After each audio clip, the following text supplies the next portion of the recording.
Hello and welcome to Neverwinter with Aragon. So with module 22 we have a new zone and we'll be able to get access to these new rings. Now these rings, you can see, have the ability to poison your target. So potentially these could even be as good as, let's say, the Band of Air. They in no way specify how much damage they can output, which I really hate tooltips like this. Band of Air is exactly the same. You can see completely vague on the amount of damage it can deal. The same with these rings. You can see whenever you do an attack, you have a 3% chance to poison your target. And we can see then with these other rings, whenever you cast a daily power, you have a guaranteed effect to poison your target for 5 seconds, 30-second cooldown. Now there are 6 rings and you can see 3 of them have that same effect of poison strike, basically 3% chance to poison your target. And then the other 3 rings just have poisonous daily. You have that guaranteed of poison effect for 5 seconds, and otherwise their statistics do change a little, from critical strike plus critical avoidance to your critical severity plus control resistance to control resistance plus critical strike to your defense and control bonus to your deflection and combat advantage plus recharge speed, and then also here outgoing healing, deflection and recharge speed. And you can see they all have that additional 1.5% recharge speed. Not too bad, but are these rings going to be in any way contenders to, let's say, endgame rings we might have now? Well, let's actually have a look at what this poisoned means. And you can see they also only have 1300 item level, which might suggest that they're mainly for newer players in this zone, and I'll also go over how you can actually obtain them. Now first up, what type of damage are we obtaining from these rings that have the 3% chance to poison their target? Well, here we have the log and we can see our poisonous strike ability there. You can see it can hit for 2920,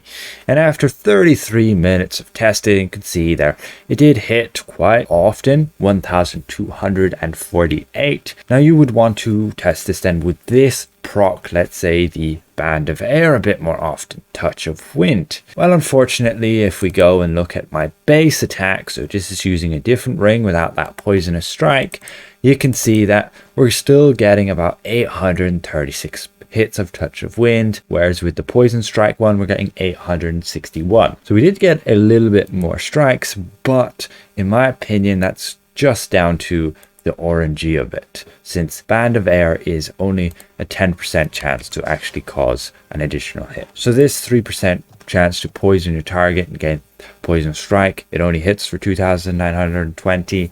I assume if you have different stats it will hit for a bit more, but otherwise completely unimpressive ring. So how about the ring that causes you to poison your target guaranteed when you use a daily power? Well, here we have our poisonous daily ability. We did a bit of a rotation, got our shocking execution cast 3 times, and you can see we got 23 hits over 3 casts of daily powers, and it seems to always be consistently hitting for 8849 damage. You can see that here all of the hits are that, and even if you use artifacts, use some buffs, doesn't seem to change the damage whatsoever. So with those rings being like that, with its poisonous strike and poisonous daily, they're pretty unimpressive rings. Now, would you still use those rings? No, only if you're a new player and you have literally no other rings to run with, then you would get these, and they're fairly easy to obtain. All you'll need to do is go unlock your new area, Dragonborn Vale. Then you'll have to go to these certain areas of the map. You have one up here, one here, and one down here. And each of them will have like this camp. And beside it, you would see this wagon. You can interact with the wagon, and then it will start moving forward. And you literally just keep following it. And you follow it until a heroic encounter is activated, and these elite enemies will spawn. Now, a neat trick is to literally lure up all of the nearby enemies as well. So let's say we get this group as well, this group here, and this group here. And what we can do then, once they're all grouped up, is go and slaughter them all. And you can see the percentage on the heroic encounter goes up pretty quickly. And this is because any enemy that you kill near the caravan, whether it's the elite ones or the normal ones, will contribute to that score as long as, of course, you're close enough. So once you kill them, you can see that adds up to our score there, and we just have to finish this remaining group, and that should then complete the heroic. as we can see, there we go. Then you go to the caravan, the wagon, you interact with it, and that's part 1 of the heroic encounter complete. You should then get your rewards here. Great success. We claim it, and we can see we can obtain one of those rings amongst other rewards such as reputation for the factions, along with veil, supply vouchers, which is the main currency, and then some seals and refinement points. Then you can follow the wagon a little more. You can see it's heading off, and we can get one last heroic encounter, which would be a little bit more challenging. Now this one will entail you to kill, firstly, those summoners. There'll be just 5 of them, and once you kill off the summoners, we're going to have to wait a full minute before we can proceed with the heroic. So what it does tell you is to defend the Emerald Enclave. It will tell you to defend certain NPCs that are there, but what you can do is simply just wait it out until the timer is fully gone. Once the timer is gone, then the boss will spawn. If you just keep killing the ads, then just more and more will keep spawning, and then you end up wasting your time by just killing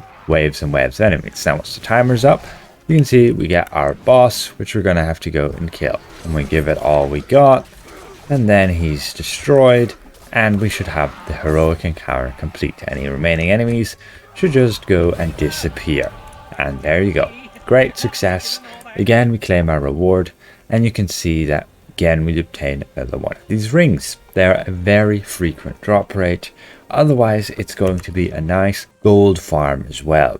If you're always obtaining one of these rings, we can simply go and sell them for 1.6 gold each, which is neat. And as a bonus, you should also get the currency for this campaign, which you'll need in the store if you want to upgrade any of those gear pieces, or let's say buy any of the fashion pieces from these given factions. So overall, the rings are a little bit disappointing. They're there for complete new players who don't have rings, and they're very easy to just pick up by completing a few heroics, and there you go. And otherwise, it's a neat gold farm for those of us older players, and we also just want to grind the currency for the campaign for, let's say, our keys and also some fashion items here and there. So with that said, hopefully this has been somewhat insightful of what is to come with module 22, and if I presented this well, consider leaving the video a like. If you're new around here, consider subscribing. See you guys around. Goodbye for now.